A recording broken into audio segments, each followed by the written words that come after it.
Well, well, well. What time is it again? Was that a clean drop? Was that a clean drop? Like, I guys, like mean, I'm serious. Is that kind of clean? I did start it early, and I totally forgot to hit the live button, but it was a clean drop, right? Like it yeah, was not bad. I That's was not bad. watching it. I was sure watching it. I'm enough. like, are We're, you gonna we're turn it on? making gains. We're making gains here every single day on Star Wars News. We need a behind-the-scenes producer on this show, man. Yes, we might have to invest. My name is Tyler Bradshaw. Welcome to Star Wars Newsnet Live, your one-stop shop for everything Star Wars on a Thursday night here at 10 o'clock Eastern Time. And thank you, Brian. Brian is in the chat. If those of you who are wondering why we haven't seen Brian in a while, that stomach bug, the illness train is going around, and it has hit the Brian household really hard. So, Brian, get better soon. I, for one, am glad that topics like Tales of the Empire and Star Wars Outlaws, things that you have no interest in whatsoever, are on the docket for the time being. So thank goodness nothing you really like is on right now. But as always, I'm joined by Jay and then Nate back to back with this triumphant trio. I we have am going on here. just How we the doing? feeling. Yeah, I'm just enjoying my Thursday nights that are always hijacked.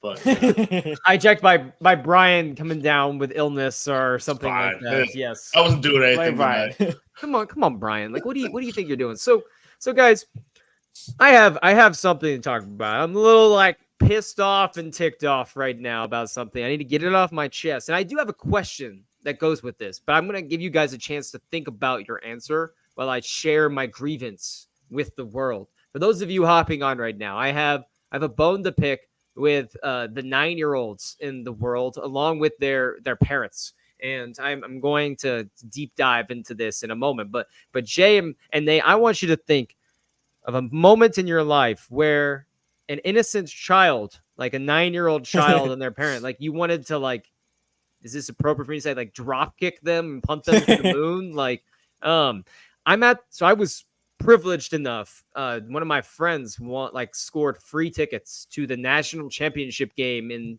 Phoenix for the men's Final Four here in March Madness, and asked me if I want to go with him. I'm like, for free? Like, of course. Like, this is a no-brainer. So at the game, I'm sitting next to this dad is sitting in front of me with this kid, and I have 2 open seats next to me. I am living life luxuriously. Like, no one sat here. The game is beginning, and I'm thinking I'm going to have all this room. And the dad sitting in the row below tells his son, hey, why don't you just hop up there? Like, you have a little more room to spread out. Like, you go hop up there. And I'm thinking, that's fine. It's whatever. It's like a kid. I work with teenagers for a living. I can put up with a 9-year-old sitting next to me at a basketball game. Little did I know, guys, this was a menace. This child was a menace. Like, he is the Phantom Menace. Every single game. Have you ever watched Harry Potter? Have you guys ever watched Harry Potter? Of course. So Nate's watched Harry Potter. Think of like that high shrieking sound that the egg makes in Goblet of Fire when Harry opens it. Like, and it's just this high shriek. Yeah. That is this kid every single time UConn scored. And he starts waving his arms like in my face every single point. Like, I am not exaggerating, every single point. And it was the high-pitched shriek. I won't make it on here for those listening.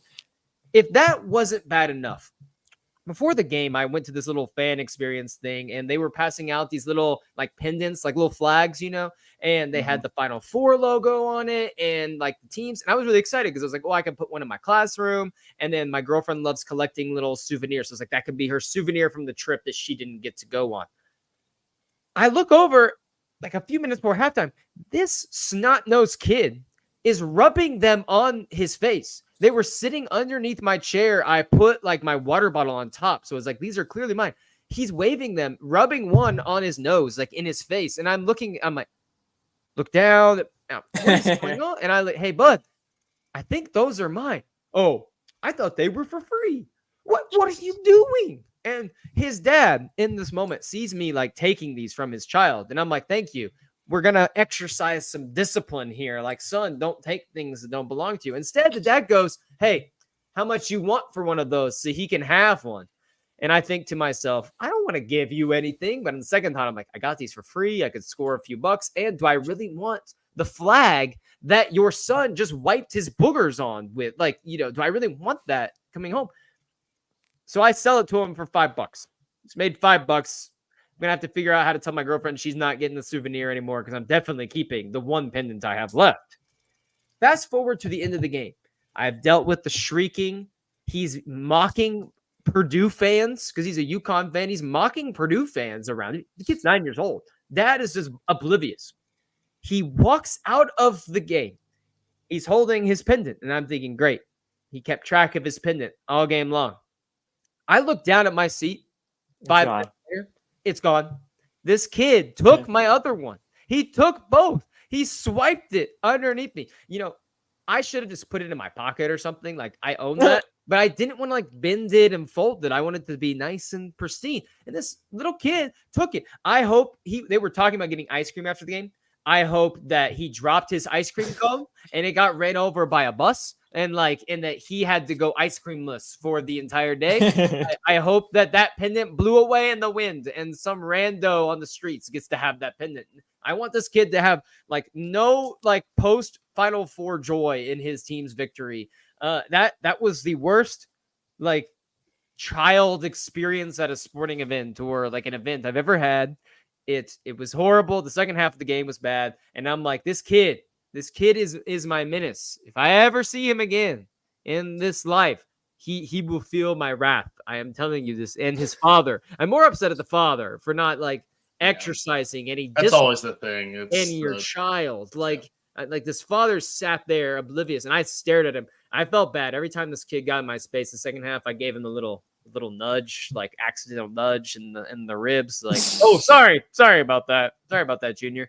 Anyway, do you guys have any interesting moments where you just dealt with some obnoxious behavior that was just totally uncalled for in a moment you may have least expected it? Also in that game, I witnessed a fight in the bathroom before the game had even started. It was nice. Unhinged. It was unhinged, guys. Nice. I have a story when I was in high school. You know how they have those drug anti-drug programs that these other teens they educate the younger kids don't do drugs and all this kind of stuff, and they they do those gross things or they inflate here's what a regular lung looks like. Here's what a lung that a smoker has. It's all black and tarred and disgusting. And and it's just okay, well, cool. And then you as a kid are it's supposed to scare the kids, right? The kids are laughing. They're yeah. I actually did that though in high school, and I was presenting a presentation, and I had cards showing these are the bad side effects of smoking. Yes. One of the cards I had was if you smoke, it causes your teeth to yellow.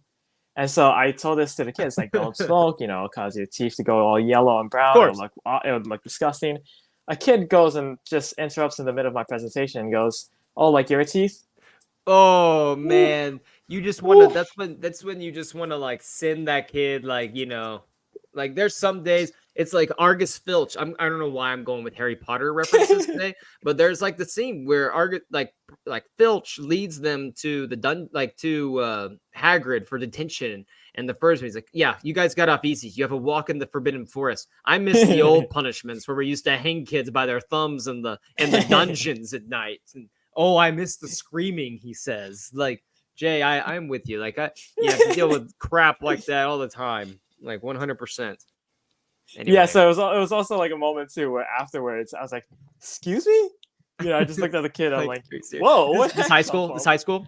No, so I was in high school and I was presenting to little elementary school kids. Yeah. It checks out. Yeah. What, third grade?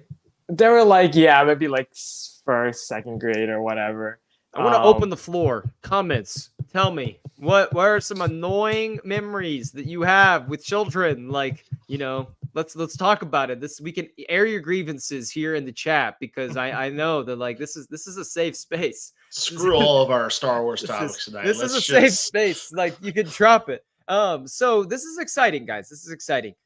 I have been wanting to do but we have our live show every Thursday that we do here for Star Wars. And then we have the timeline show that Brian and I do, which you should check out this week. We talked about Path of Vengeance, episode 10. We only have one episode left and we're moving on to phase 1 of the High Republic. It's pretty exciting. all that being said, I've been wanting to have, a couple times a month, just some longer form, like topical videos that aren't like time constrained or like following a timeline of any sorts. And so I was talking to my father, who he told me, he said, I want credit for giving you this idea, because in his own words, he said, this might, I want everyone to know I actually had a good idea. And so he had a great idea. And so a new show that Jay's excited to start with me, and Brian, who, if he's listening, is finding out about this as well for the first time. And Nate, you are too. I want to do something. This is like a mission of the month. So a hypothetical scenario in Star Wars, set anytime, anywhere.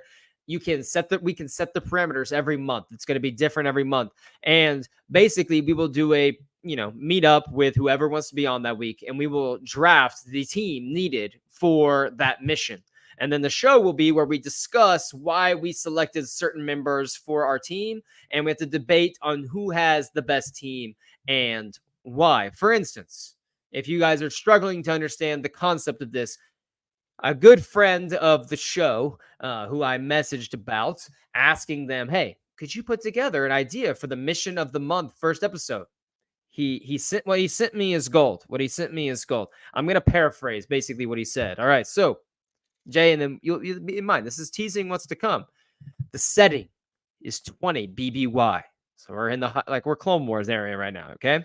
You are hired by a reputable shipping agency for a package delivery out to the Outer Rim, because someone has been illegally harboring and smuggling small and big cats on the planet of Corellia. We're talking Loth cats, Targans, Tuca cats. Our job is to shut down the smuggling operation and successfully take those, cats that are being illegally harbored and deliver them to the Outer Rim planet of Sargon. That's the drop-off spot. Now, we will have to successfully cross through separatist-controlled airspaces, as well as a potential threat of a pirate or two. Now, your job in this episode is to do the following. You will need someone who is a great pilot to get out of your destination. You will need someone who is a smooth-talking co-pilot to talk your way out of potential skirmishes with pirates or the Separatist Alliance. And you'll want someone great with weapon systems or, in combat in case push comes to shove and you do have to take on an enemy. And lastly, you're going to need someone who is great with animals to keep all of these giant and small cats in line for this journey. Now, this is going to be prequel era. This one's set 20 BBY. So be thinking, Jay, over the next time, who's your animal whisperer? Who is your lead pilot? Who is your master of arms? Who is your smooth co-pilot? And I thought it'd be fun to do these random, just hypothetical missions set all over the Star Wars timeline. We can have some that are set where it's just like, free for all. Like, this is the mission parameters. If you want Obi-Wan to take, Maz Kanata and Finn with him on a journey to, behead Admiral Hux, that's perfectly fine. Like, let's go for it. Okay. Jay, real quick, what do you think about our first mission that we're going to be undertaking at some point this next week? That sounds pretty cool, honestly. I'd have to think about who I want to get on my crew. Yes, you'll have to think about that. I'll like send it in a text so we have like a neat sure. idea. But basically, we're shutting down a smuggling operation and delivering some homeless cats to a neighborhood home. Nate, what do you think? What's going through your mind at this moment in time in our almost Dungeons and Dragons like Star Wars show? It's different. It's definitely different. I am curious as to what pitches will be out there and what y'all come up with for that. Nate said, "I'm not in. I'm out." Yeah. I don't know if it'll. We'll see. But yeah, I will definitely be checking out what you guys are putting down. It sounds interesting. And something that, we just need some more fan fiction type things and sometimes Star Wars. Like, well, it reminded me of, like, I don't remember if this was a game or if this was like a card thing, but like where you could like almost do like this hypothetical, like put different people in different eras, almost kind of thing. Like, like sometimes you can do that in Battlefront, even like you can like Oh, take, yeah. you can take like Rey and you're fighting Obi-Wan. And I was like, it'd be kind of cool to have different like missions, like who would vibe with who, like at different things. Like if I want Meeber Gascon and Jar Jar and the C-3PO and Padme to go on a mission together, hell, I'm gonna make that happen. Like we're gonna find a way to make that happen at some point. So other things have happened in the Star Wars universe this week. Besides what's been going on, like we have wasted way too much time. I don't think we've wasted time at all, Nate. I disagree. This was time well spent. But with that being said, The Living Force came out this week, and Nate is here to talk about it. So, Nate, let us know, quick nutshell. Your review came out a couple weeks ago. You've talked about it on this show, I believe. You've talked about it last. Did we talk about Living Force last week? Okay, I don't remember. So, Living Force came out this week. You wrote a great review on it on Star Wars Newsnet. Everyone should check it out and read it. We've been talking about the audiobook or audio drama. Is it an audio drama? Sorry, the audio It's drama. an audiobook. I mean, for it. It's Mark Thompson, so it's basically an audio drama. If you listen to Mark Thompson, like he has about 15 million voices in his head, so it's basically an audio drama. Okay, so give us like a quick synopsis. What are your thoughts on The Living Force? Because you're the only one here that's read it so far. Yeah, and if anyone in the chat has started to read it, or is in the process of reading it, let us know and your thoughts. Because, The Living Force, for those who don't know, it's set in the year before Phantom Menace. It's never said specifically exactly when, because like it's trying to pretend it's an organic story in Star Wars.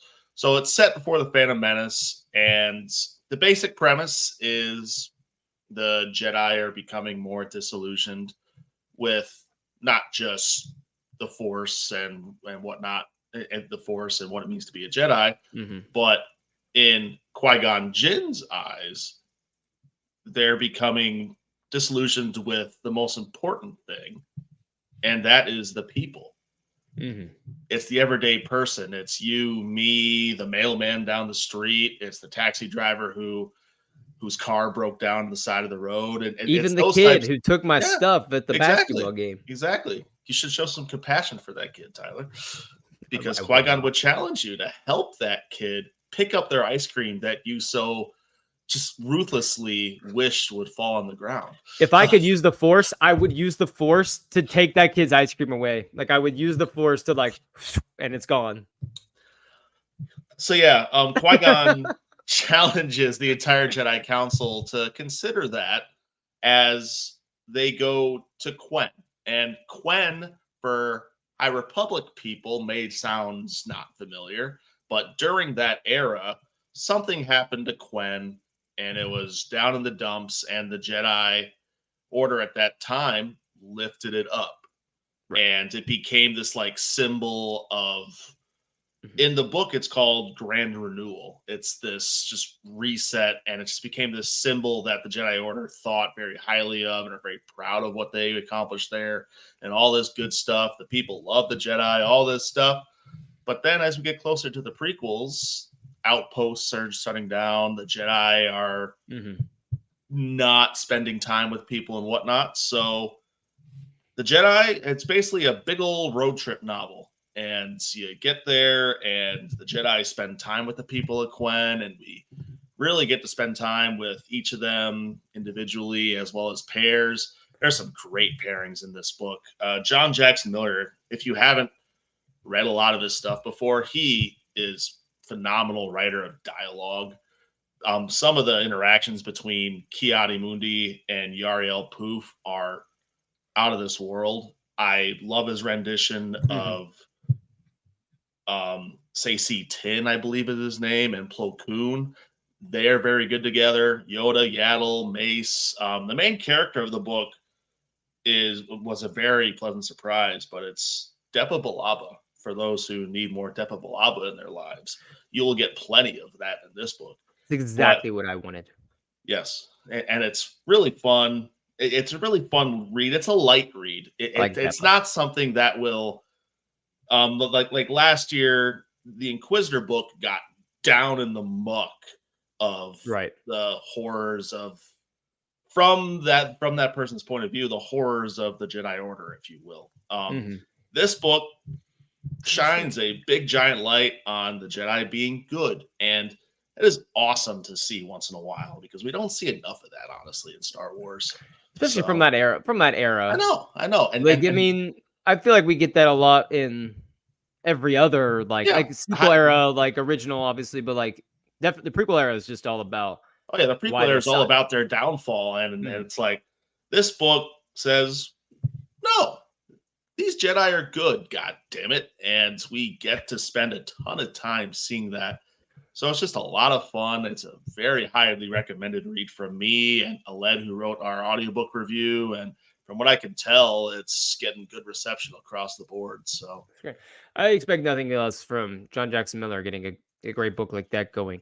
So Living Force came out this week. Go ahead and check it out. Make sure you get that. Then check out Nate's review. Pretty spoiler free. Pretty spoiler free. I have in the works a mini editorial that kind of dives into the muck of spoilers, but it's coming from a different angle. I don't really want to give away too much of it just yet.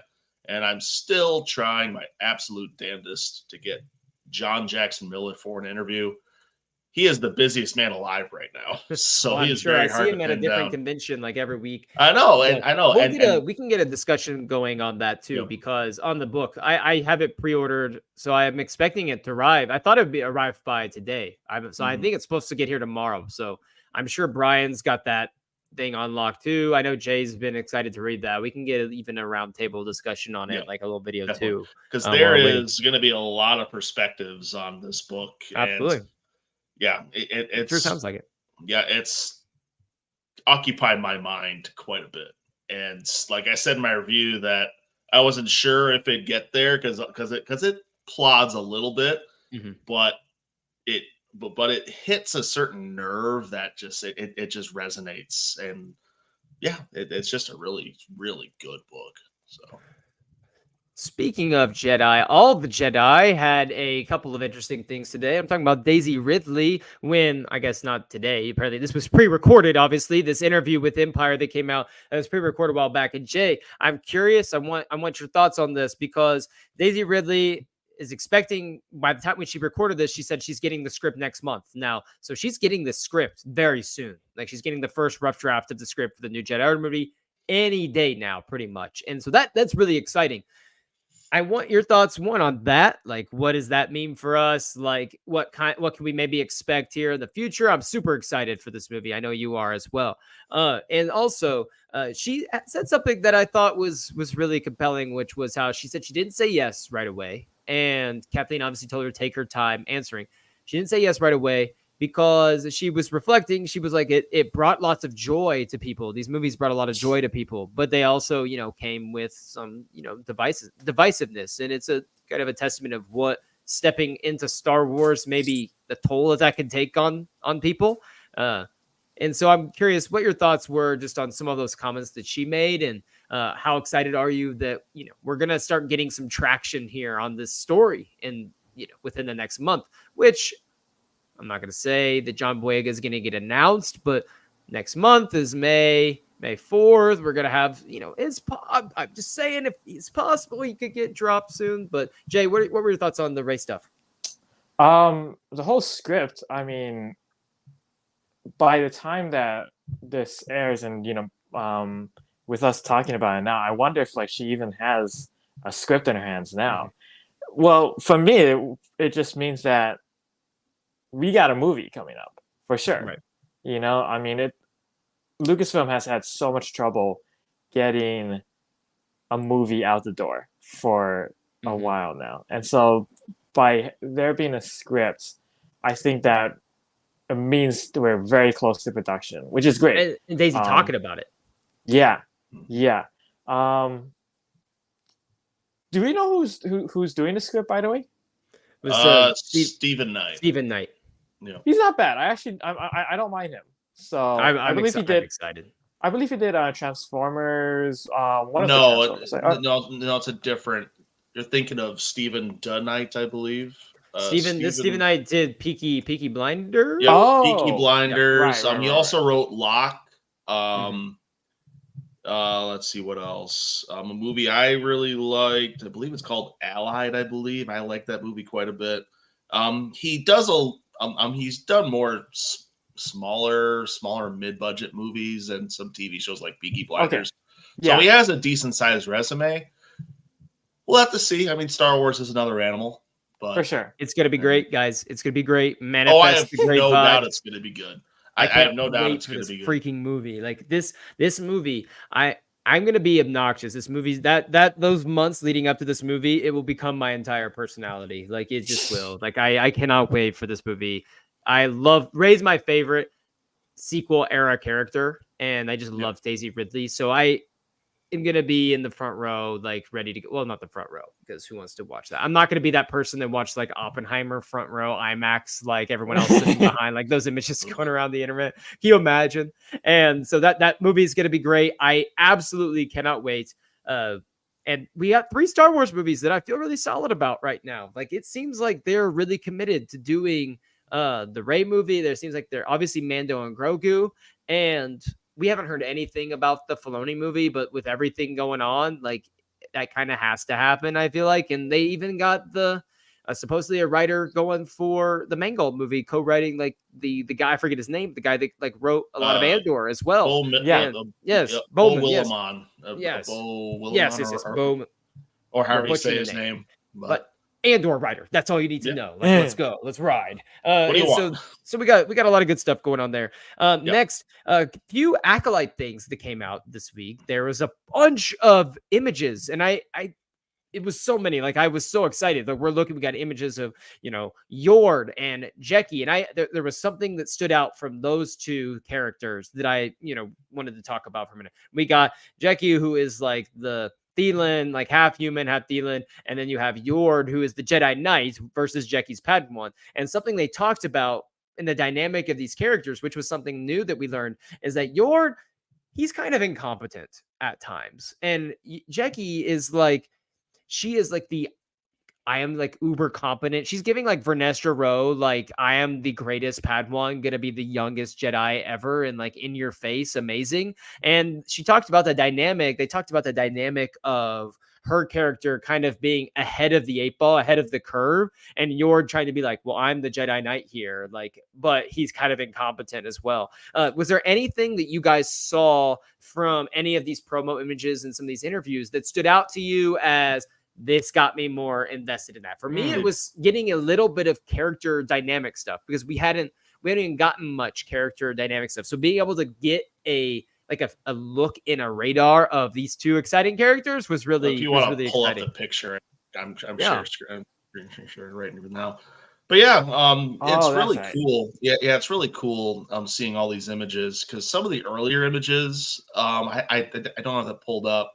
But there's an image of Vern and Master Soul, I believe is his name, that didn't feel like an image from the show. It almost felt like a high school cosplay dress up photo. Like it was. I know which one you're talking about. Yeah, it didn't jive with me. But some of the images we got today, like this one, look really cool. Yeah. I think the makeup looks really cool in this shot. And some other stuff of her character as well, of Jecki. Like, yeah, like I think these images sell a little bit more of the show, and seeing the behind the scenes stuff, like it just further establishes that I think we have a really cool show coming up that's going to be different, and I can't wait to see what they got. There's an indescribable quality, or that goes into an image feeling like Star Wars, and that image feels like Star Wars. You have it does. I don't know if that's like snow. It could be like something like that, like falling, or something is around them. Could be ash from a fire. Who knows? But we know we're going to be in like a unique location, a different location. Yep. You have, one Jedi. I think it's interesting when you have a Jedi with their lightsaber drawn and ignited, and one who she's not even reaching for a lightsaber. She's looking back. Jecki's looking back. I think there's something about that just feels, that feels like Star Wars. And the other week you talked about lightsabers. Yes. I can't remember what week it was, but the other week you talked about lightsabers not feeling real. Last week. In this image, that lightsaber looks great. So some of this stuff and some of the other stuff that we saw in these images today look really good. So They look really sold the good. show. I'm excited. And it's like you said, it's interesting that some of the images that have come out are like night and day different from the Absolutely. overall Yeah. feel and Yeah. vibe. It feels like, oh, this looks super high quality. This feels like Star Wars. And then over here we have, like Nate said, the high school dress up like mock up before picture day. Let me see And if it's I like can find it. so it just feels different. Jay, what did you have any promo images that stood out? There was a really good Carrie Ann Moss one. I don't know if you saw that one. Who's I'm sorry, I don't remember the Korean actor's name. Lee Jung Jae, is it? Yeah. I believe Okay, so. yeah.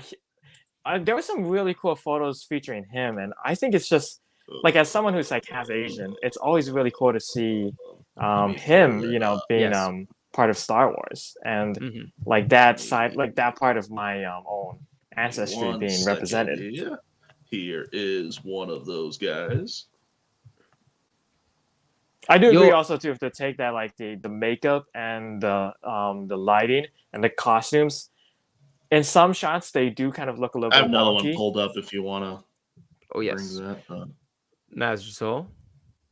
Yes, yeah. But in some Yeah. shots, like in the one that's presented on screen, hopefully for those who are watching on podcasts, hopefully you can hop onto our YouTube channel and check these out as well. Mhm. But Absolutely. no, Lee Jung Jae, I mean, like it's really cool to see like someone from that part of the world being part of the Star Wars universe. You'll appreciate this, Jay. One of my friends, we have a countdown going for the show, and in all caps, like every day, he's like, "Master Soul, I am your biggest fan," and we're all just joking. He's like, "You are actually like just gonna be the Master Soul like fangirl for the show." Like he's just obsessed with Master Soul already. Like he can't wait to see more of him in live action. And he's like, my goal is to memorize every Master Soul line or whatever from the show. And I love that you're really excited to see that representation, Jay, because it's important in Star Wars. So like, I want you to have your platform to be able to talk about that as much as you want. Like, honestly, seriously, like as much as you want. It's important to talk about, despite what others on the Fandom Menace might have us believe. Moving on, though, we have one more thing before we talk Bad Batch, and then we get into all the stuff from Star Wars Outlaws. All right, this won't take long. Did you catch the Greylark name drop, either of you, High Republic fans, that in the Beware the Nameless book coming out, the like middle grade novel that's coming out soon, and apparently Zinni Greylark is going to be a character. And I'm wondering how on earth we're going to be getting into the Greylark lineage and history in this. And suddenly I am absolutely over the moon for like a middle grade novel. Like I cannot wait to get my hands on that one, just because I want any and all Axel Greylark like name drops, like references. Put this man into my life, please, as much as you can. Star Wars. Did you guys see that, and did your eyebrows raise like mine? I glanced at it, but then like I didn't think it was actually like real. like I read about like someone, I read the name something Greylark, and it didn't like actually connect until like now that I'm hearing about it. Zinni Greylark, and then on the cover there's a new Hut character. Like, this book's gonna be so fun. I was gonna be bonkers. I was so thrown off because you had that as well, and I'm like, who is this like Hut character? Do we need another Hut? Like we already had baby Jabba. We had baby Hutts in the Clone Wars animated movie. Well, the Hutts are interesting characters in the High Republic because they play both sides so frequently. For sure. Oh my gosh. The Hutts are almost like the Jedi's greatest ally in the fight against the Rebels, so it's really interesting. But then so I'm curious to see how that plays out. But these new covers that they released for Beware the Nameless and Tears of the Nameless, both really cool. Both really cool covers. My question is, who did Axel bang? This, because it's from. Give me the Axel Gela family line. Right. Give me the Axel. Well, the authors are Ryder Cordova. Right. She has talked on the record multiple times about how much she loves Axel. So I mean, who doesn't? Yeah. How could you not? How could you not fall for our guy? Like, how could we not? So we love our spend, scoundrels in Star Wars. We love our scoundrels. We really do. So let's spend about like 7-8 minutes. Let's talk about the Bad Batch real quick, and then we'll get into Star Wars Outlaws, which I know that you two are probably way more excited to talk about than me. Yes. So I want to But give there's you a big news give you piece the about floor. it as well. Yes, that I think there you'll is. be able to jump in There on, is. so. Yes. And I am not trying. I will not. I promise. I'm not hating on video games tonight. I'm not at all. Like, this is not what I am trying to do. But let's talk Bad Batch real quick. To me, this felt like a run-of-the-mill episode. Like, everything, just setting up what is going to come. Not a bad episode. It was really good. I actually really enjoyed it. But it felt pretty run-of-the-mill. Didn't expect them to go with Admiral Rampart. I can't lie. I forgot he was still alive. I thought he was like killed. I thought he was too. I like, I didn't yeah. rewatch this show, Something Fierce. Like, I did not remember what happened. I thought after the Emperor took him, in the Senate room, I thought he was did not remember what happened to that. That's what I assumed too. Yeah. Like, I thought that they were just gonna, like, I thought they were just gonna. Video games are Lobo. Video games are better than High Republic books. Like, I will fight you. Like, I will get your lightsaber. Meet me somewhere. We will duel, like, to the death. Now, like, those are fighting words. Until Fallen Order and Survivor, modern Star Wars video games have been way less than High Republic books. But like, I will. Like, we'll see. Like, okay, so Nate's in the middle. He's the Bindi. I love I am Kanan Jarrus because I am the loyal Jedi Knight to the High Republic, and then always two there are, no more, no less. Jay and Lobo are the Sith Lords. All right, even the Lego games. Wait, hold on. What games are like better than the Lego games? Those games are awesome. Oh, yeah. Like, come on, like, those games are awesome. Like, I love the Lego games.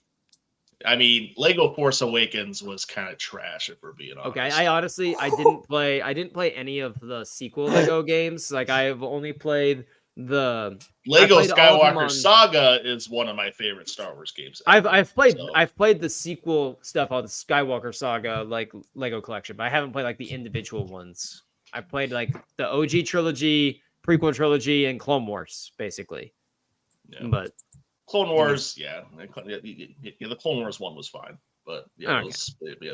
Anywho, but Bad Batch, run-of-the-mill episode. Admiral Rampart did not get killed. Apparently, he's still alive. They left someone with important information working in a labor camp, relatively unguarded. Seems like a rational decision by the Empire, of course. But Nate, was this anything stand out to you from this episode, like, overly, or was it just like it was an exciting mission to get to the last few episodes? Yeah, I feel the same. Yeah, nothing really stood out to me. I really liked because I just finished watching the episode before we came on the air a little bit ago because I'm just so busy I didn't have time. Right. But yeah, like, I really liked how they closed the episode with the little cliffhanger of "This is your home now, Omega." Mm-hmm. And it's like, damn, we're really ending like that, and we are really in the end game now, heading into the last few episodes of the series. But yeah, like, nothing really stood out. Like, it was fine, it was good, it was fun, and yeah, it progressed the story. Rampart, good to see him back. Again, I thought he was dead. But I guess he's alive, whatever. With a beard. That's cool. So I have a question for y'all. So I thought an interesting scene with Omega and Emery. This was, I thought, the most compelling. I had a question. So Omega talks to Emery. She's like, "You don't have to do this," when she's conducting her test. And Emery says, "I have to." And I'm curious what you guys think. How did you interpret that? Did you interpret that as an "I have to" from the standpoint of she's afraid of what would happen to her if she doesn't follow through? Or did you interpret, and I was thinking about this, she, is a clone like the rest of them. And she was created, it seems, to be like a scientist clone. And she views this as her purpose. And she doesn't know what she is without that purpose. So she's like, I have to, like, this is my job. Like, that's what I have to do. It's not necessarily, or is it a mix of both? Because it kind of reminded me of, Hunter in like season 1 saying, like, we're soldiers. Like, that's what are we going to do if we're not soldiers? And then they've had to figure out that there's more to themselves than what they were created to do. And I almost was like, is Emery speaking into that a little bit? Like, I was created to do this. This is my purpose. Like, I have to do this. Or is it like a mix too of like she's afraid of what would happen if she doesn't? I don't know. I might be reading too deeply into that line, but I thought it was an interesting thing. What do you think, Jay?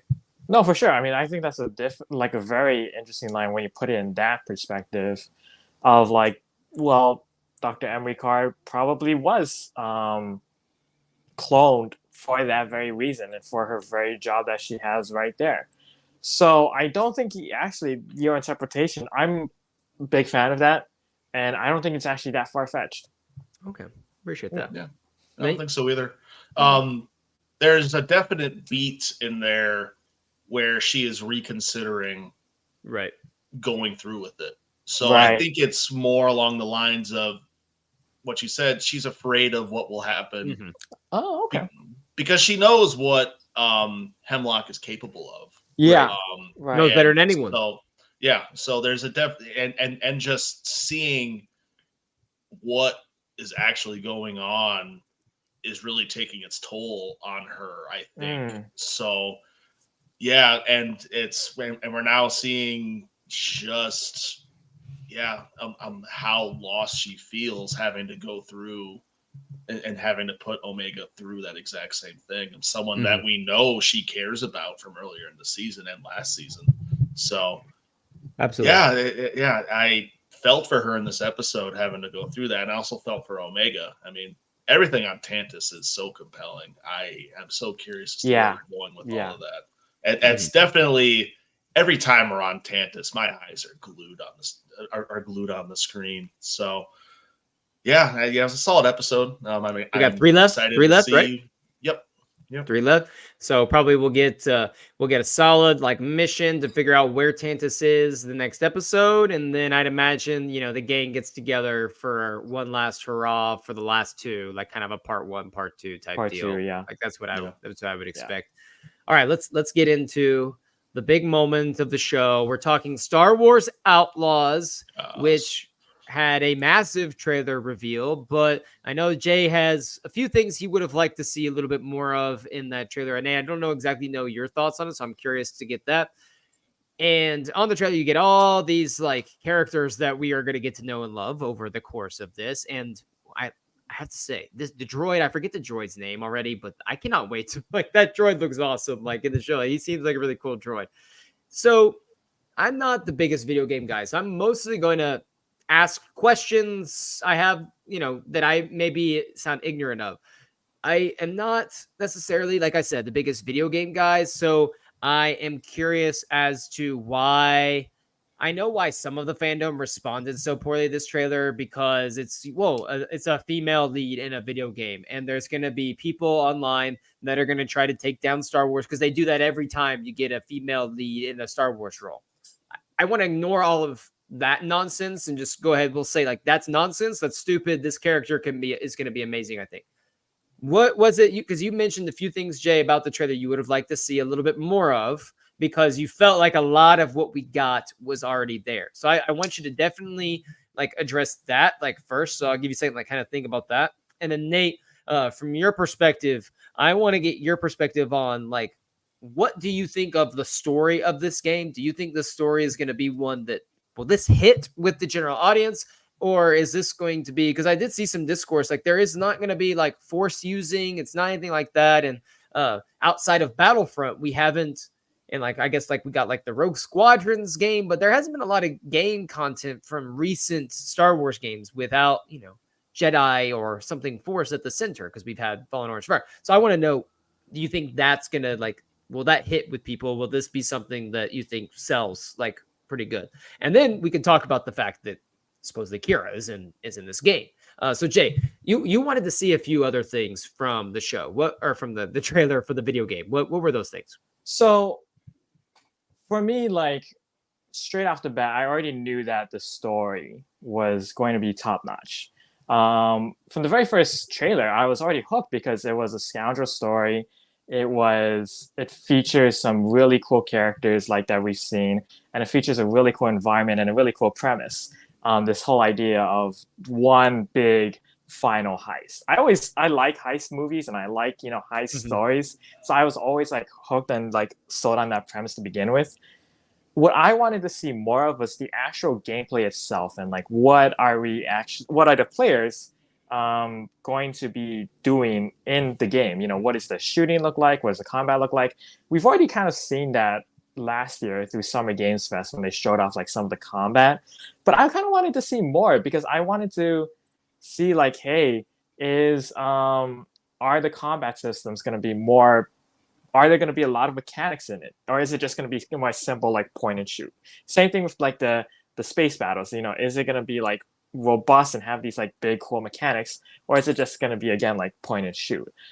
I will say though, like as far as like the controversy, I do kind of want to talk about that because like there is that like the whole female like aspect of it, which you know you hit on, and I think that there's some aspect to that, but also like there is like from a video. So I'm a big video game fan. I have my own YouTube channel right here called Good Games Dude, and from a gaming perspective, you have a few things that do like rub people like the wrong way. For one, you have like the whole thing of it's a $70 game, and they're charging upwards up to 140 for those who want to get. Which comes we with lost Jay for a minute. There we go. There it is. All good. Yeah, you're back. You're back. Okay. For one thing, they're charging 140 for the collector's edition, just digital cosmetics. And if you buy that version, you're absolutely insane. I'll just say that now. Right. No. So I get why people are buying it. It's because like they want to buy. I do like, too. The outfit. I do yeah. too. It's like they want to buy the outfit with Han Solo. Yeah. It's like they want to buy like why? Yeah, but from a gaming perspective, that is actually something that most companies before, not that long ago, would throw in for free. Mm-hmm. Now they're charging an extra $70 to consumers so that they can buy like a Han Solo skin, a ship skin, and I don't know, you know, like a few other extra like missions. For something they'll probably put in the game 6 months after release, anyways, right? Because they always do that. So there's that aspect, and so you know, it's this idea of like you're like, and if people who have been following like the gaming scene, it's something that's been a trend that's been happening in games for a while now. Is this idea of like games are just taking out contents, more and more content that they feel like they shouldn't have to be charged for. Okay, you know, it's like if you bought a steak at a restaurant for $15 and it was a 10 ounce, all of a sudden it's 8 ounce, now it's 6 ounces and it's still $10 or whatever, you know? There's that aspect, and then there's also... I'm getting a steak for $15, to be honest. yeah. Unless I'm probably eating a Golden Corral though. That's probably the best part. Or like a Denny's. Like my Denny's T-bone. Yeah. At 1 a.m. So there's that aspect, but then there's also the fact that you have to actually connect to the internet in order to actually play the game or to actually download it, even if you own a physical copy. So I own physical copies, like plenty of physical copies for my games, and I can just insert the game into my console and just download it and whatever. But for those who are worried about game preservation, if you have to, you know, connect to the internet to play a game, there might come a time when like Ubisoft or the publishers close that down and shut down that service and says, hey, you can't download our game off of the internet anymore. So there's a few like there's a few controversies there. And I know like for some people like listening and for even like our general audience, they probably aren't really too aware. But I felt like it was like necessary to even like bring some of that stuff up because for like gaming enthusiasts like myself, it's kind of important. It's kind of infuriating, probably. Like it's got to be pretty annoying when you have certain like these little aspects that are like you almost feel like you're trying to be like taken advantage of, like as a fan, and that can be something that all Star Wars fans can relate with whatever content it is, whether it's book people that are mad when, you know, Dark Disciple is somehow changing and they're not sure how yet, or you know, when they do something in another show that maybe contradicts something they've done before, like, or you know, that's not necessarily a 1-for-1, you know, swap. sure. But you know, you get Yeah. my point there. So Nate, story wise, what are you looking forward to story wise? What concerns you story wise right now? And you know, Lobo said that he thinks that you know this is going to be a great game. You can have a Star Wars game without lightsabers and Force users to have a good time. I agree, 100%. Played some of those games growing up, but Nate, what do you there's think? dozens of Star Wars games without lightsabers that are great. Yeah. As far as the story, yeah, I'm kind of with Jay on the trailer front. The trailer didn't wow me, if I'm being totally honest. I mean, it's a story we have seen in media for decades now. This one final mission, this mission to make a name for yourself, and for Star Wars and for Star Wars, we've seen all these various criminal elements before in the past. What I want to see now is the game. I want to see. I want to know what I am doing in the game. I want to know how I'm going to progress through the game. And the thing that dropped that kind of made me really excited, thinking about how that might tie into the thing we're going to talk about a little bit here with Qi'ra, is that Game Informer article that revealed Qi'ra in the game. And they talked a lot about the game's reputation system. And that really intrigued me. And this whole element of your experience in the game, which is going to impact your experience with the story, is going to be dependent on your relationship with the Hutts, your relationship with Crimson Dawn, with the Pikes, with who else is in the game. They have literally every single crime syndicate possible in this freaking game. It's like managing your threat level. Yeah, and it's going to be insane. And that article kind of explained that you might be super close with the Hutts, but the Pikes want you to steal something from the Hutts. And so one playthrough could be a case where you can just sneak right on into the Hutt's fortress and get what the Pikes need, no problem whatsoever. But the next playthrough, you could get super close to the Pikes, and you could be mortal enemies with the Hutts. So that second mission where the Pikes want you to steal that thing from the Hutts, you are fighting for your life.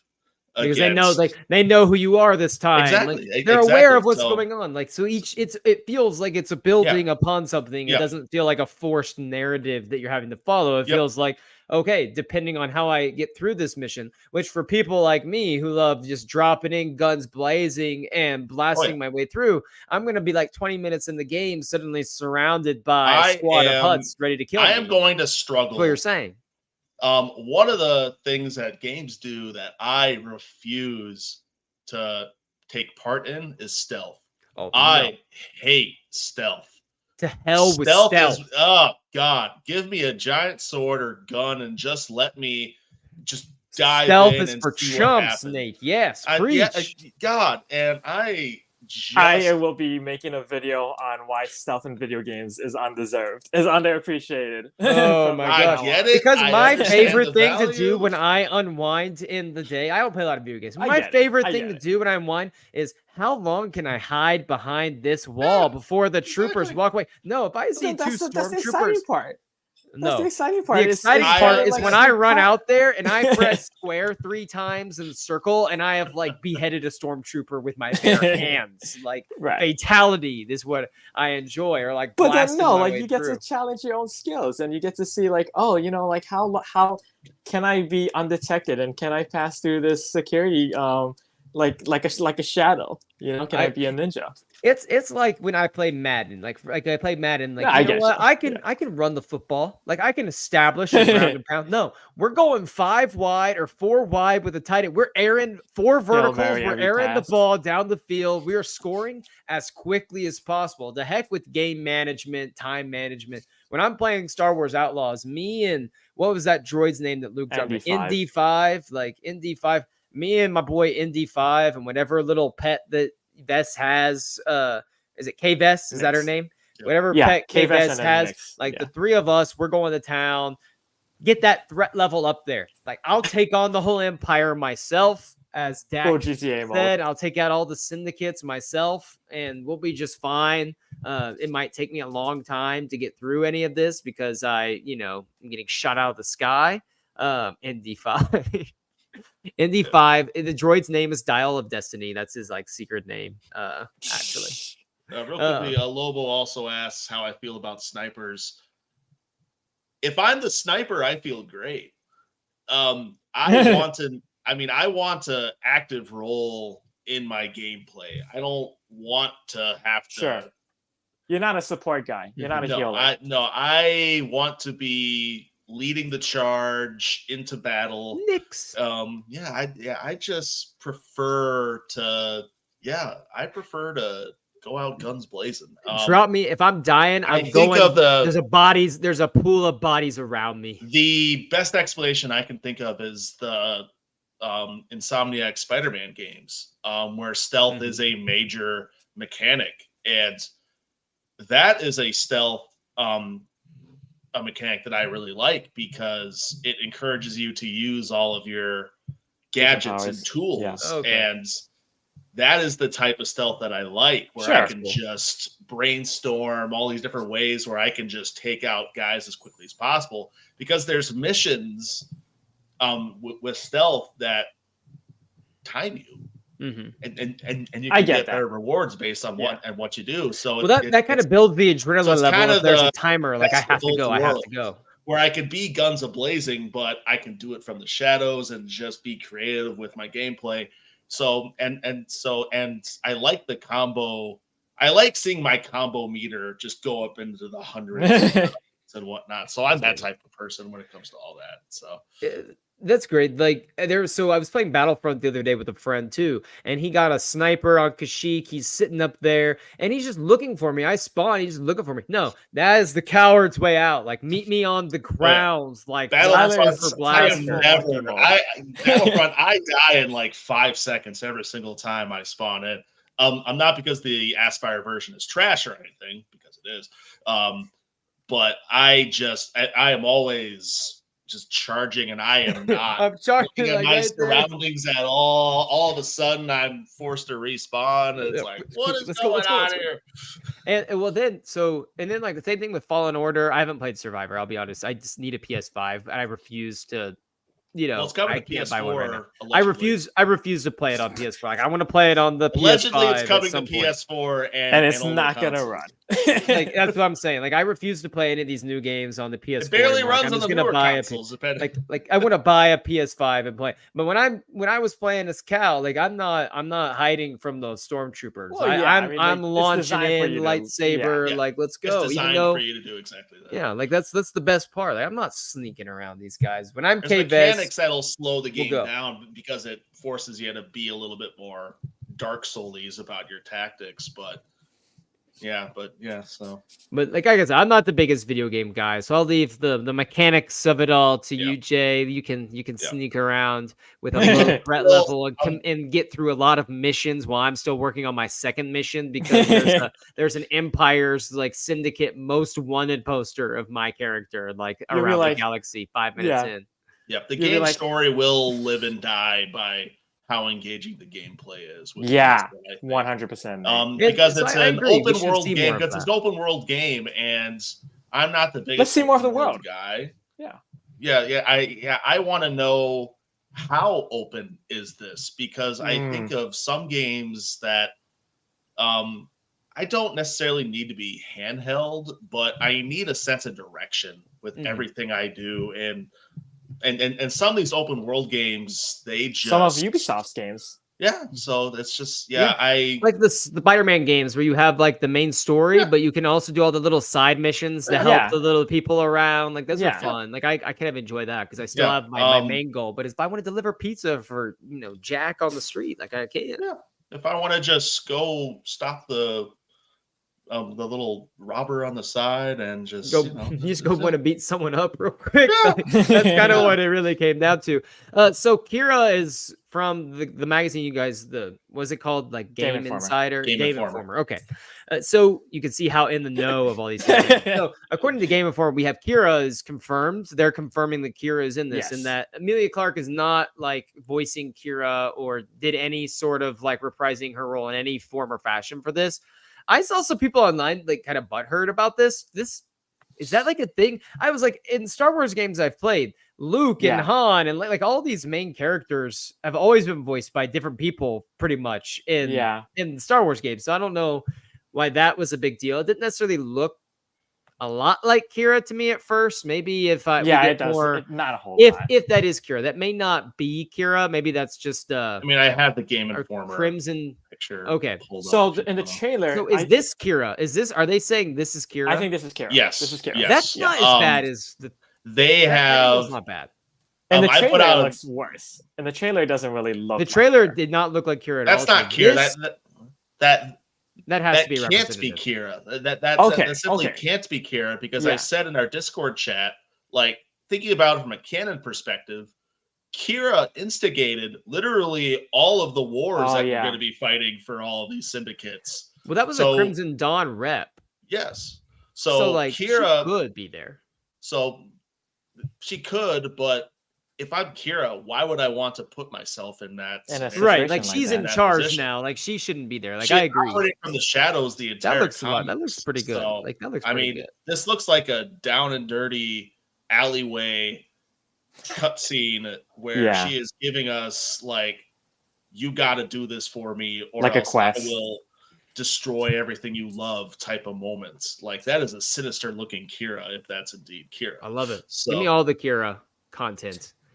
yeah, like, I think Qi'ra Crimson Climb was a good I book. think because this looks like a cutscene, I would be shocked if she is not a major part of the game. Okay. I would be Um, too. Yeah.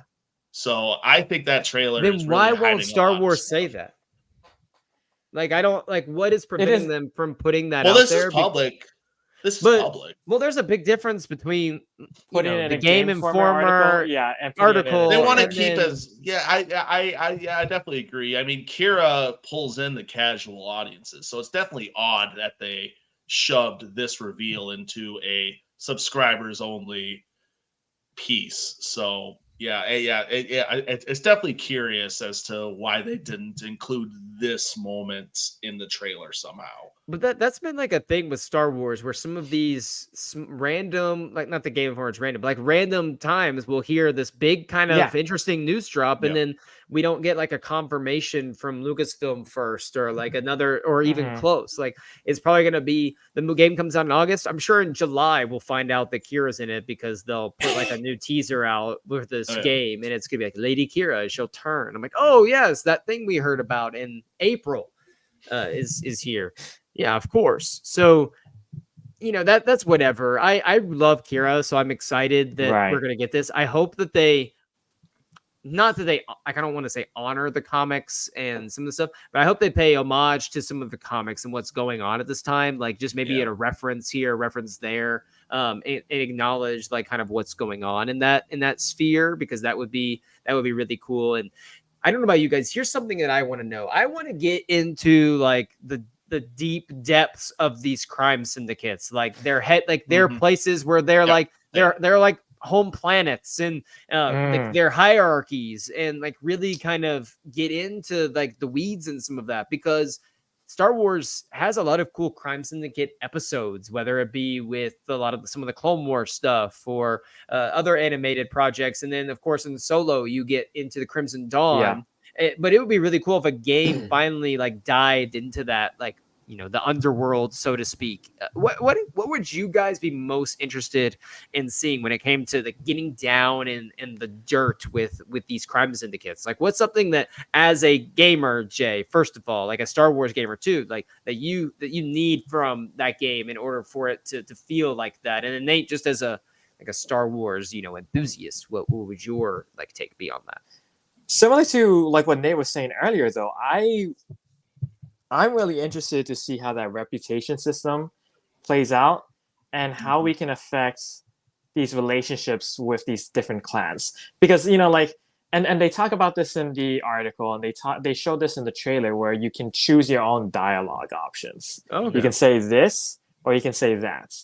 That's I cool. really hope we can have like robust dialogue options, because part of being a scoundrel and part of like being in this crime underworld is being a smooth talker, saying the right things, playing both sides of the clans and like the politics of that.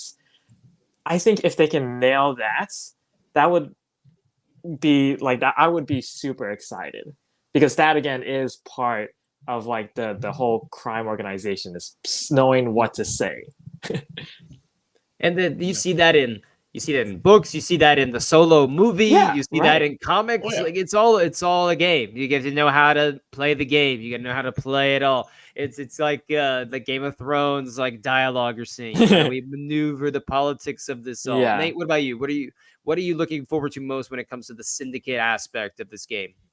Yeah, I think I think Jay hit on the head. Like, we're gonna be spending legitimate time with these syndicates, and that's going to be interesting. And some of the characters that might show up as well, like you mentioned, like Tyler, you mentioned the comics, Prince Sizor with the Black Sun, and some of these characters that might pop up from Legends and whatnot. I mean, as well as they also tease in that same interview some classic characters. I don't think we will see Han, Luke, and Leia, and Boba Fett, and people like that. Actually, no, Boba Fett, I could probably see Boba Fett showing up. Han is actually in Carbonite, though, in the trailer. He is. Yes, that's right. Yes. That's right. I was thinking more along the lines of like Lando. Lando because he's probably there, like with the Hutts, like in disguise at some point. Like she's there. Like I was like thinking about Lando possibly. Boba for sure.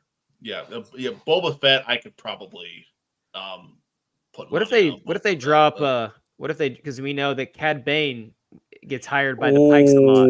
What if we were to get surprised with a Cad Bane? Like you're trying to infiltrate the Pikes. Like you're infiltrating the Pikes successfully, but they know, and who they send like Cad Bane after you or something. You see, that's the thing, and that's the thing. And going back to the reputation system, depending on.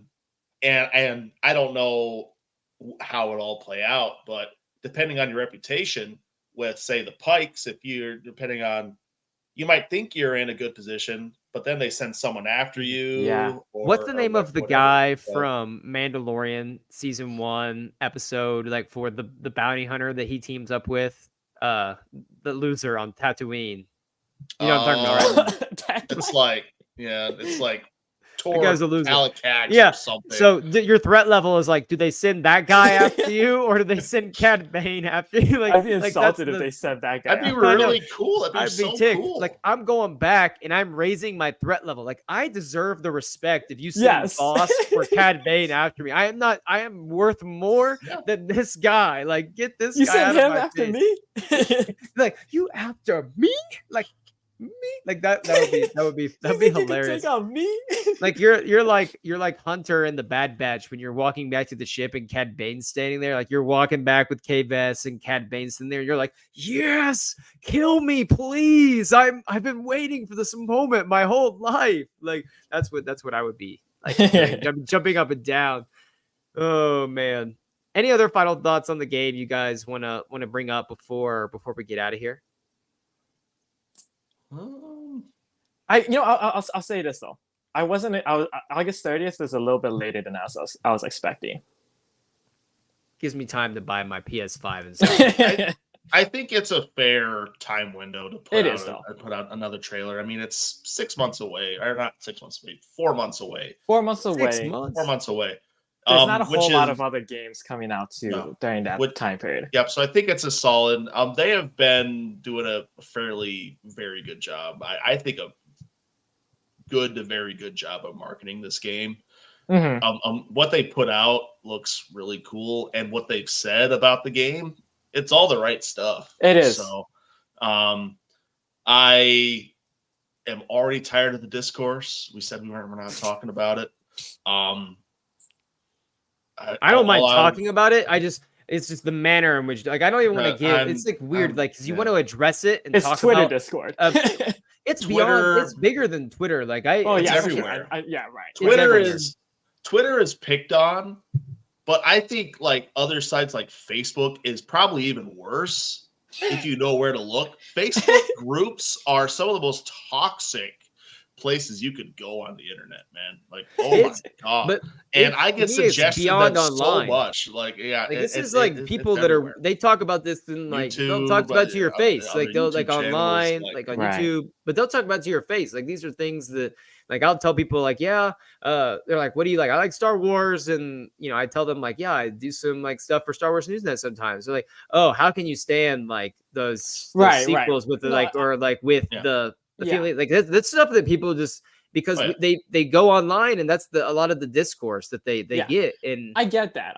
It's just that like I think that a lot of like what's going on in Star Wars Outlaws though.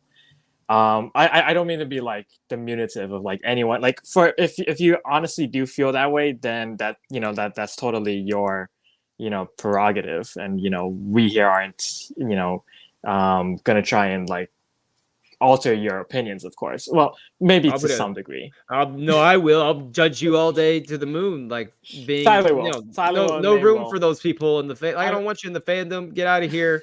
Like go crawl in a hole somewhere. No, for sure. I think that there are some like legitimate complaints though. I do think that like the whole like $140 charging. Oh no, for, that's yeah. stuff, yeah. Oh no, Stuff the like other that. editions they are putting out. I think like the middle ground option that they're promoting for like $100 or something like that. Yeah, I think that's pretty solid because you get to play it 3 days early. You get the DLC on the various DLC packages. Sure. I think that one you could argue is fine. It's that high end one that is absolutely asinine. Like I don't understand. So is playing a video game 3 days early? Like explain this to me. Like I would understand because I understand like a movie coming out 3 days early. Like you go, oh, I get to go see this before everyone else. Is it the same appeal to playing a game like three days early? Because I don't know. Like I get if you're a diehard, then absolutely it's worth it. But for me, for me, like who like the thing is, a lot of these games though that have done that, the 3-day early access period, a lot of times the game is at an unfinished state. Yeah. They do it on purpose they want they can work the bugs out. Yes, they do it on purpose for that reason. And then like I'm paying like the extra like 30 or 50 You're a sucker, Jay, is what they're telling you. You got to stop following for the trick. You got to stop follling for the trick. That's the stuff where I think like no, like that's but a it's on the off chance that it's finished. It won't because it's Ubisoft. Right. Imagine going to see like the new Mando Grogu movie 3 days early, and it's like not a finished product. Yeah, like, it's like he ignites there's the dark somehow let's say the dark test saber screen and he's like there's a lightsaber, like let's say there's another dark saber or something, like and he ignites the dark saber, and it's like you see the actual glow stick. It's like plastic already on there. Yeah, we just haven't digitized the dark saber yet. It's fine. Like don't worry about it. Come see this again in 3 days. Oh, it's gonna look so much better. Like we'll give you the real cut. That's what the equivalent. That's what it would be. You show up and to watch Phantom Menace, and like you see Darth Maul, or you see like I guess go to like see Revenge of the Sith, and it's just like instead of these digitized like characters, it's just the guy in like the suit with the dots. On or something. It's like the mocap suits. You can catch us every week here on Star Wars Newsnet, live talking about all sorts of nonsense and fun Star Wars stuff. Star Wars Newsnet is your home for everything Star Wars. I can't wait to be writing my High Republic 6 comic, which it threw me through a loop. There was a romance element in the book that I did not see coming at all. I'm not like one of those people that's like complain. I just was like, I did not see that at all in the cards. It was like really surprised me. It's like I went back and was reading some of the other comics. Like, was I missing something in the dialogue? Like, or was it just like, here we go, like shock factor? Like, here it is. Like, I was really surprised. It was a really good edition. I can't wait to see how they wrap everything up and with that comic run, knowing what's coming. So be looking for that. Always check out Miguel's Star Wars in a Galaxy Far, Far Away piece we put out every Sunday. So go ahead. If you haven't read this last week's, go read that. But make sure you go read this Sunday. Make sure you be looking forward to that as well. You've been looking, Jay and I are recording some new shows coming up soon. We got the episode 10 of the Timeline show talking about Path of Vengeance, if you want to check that out. Brian's not here, but I'll go ahead and give his Star Wars Canon podcast a shout out here. And you can go to his website, Star Wars Canon Podcast.net, I believe, Brian. You can check out his website. He's got a whole timeline for everything Star Wars up there, even Legends timelines for those of you Legends people. Jay, talk to us about Good Games Dude for a moment. Yes, I'd be happy to. So Good Games Dude is my YouTube channel where I cover, well, just good games. So I have a video I'm working up coming up on Nier Automata, which is a very cult classic. And so that will be coming up on my YouTube channel very soon. So subscribe to that if you'd like to as well. I'm also a contributor to Utini, so you can visit utini.com to check out some of my other work, where I also talk about video games. And as well here on Star Wars News that I have I just covered the Star Wars Outlaws stuff actually too. So even if you want to know about like the what video game guy. Yeah. Exactly. If you want to know what we were talking about today on like the whole Game Informer article, feel free to check out my write-up where I break down like all those things I found important from that. Nate, talk to us about Living Force one last time. Plug it away. Yeah, Living Force out now. John Jackson Miller.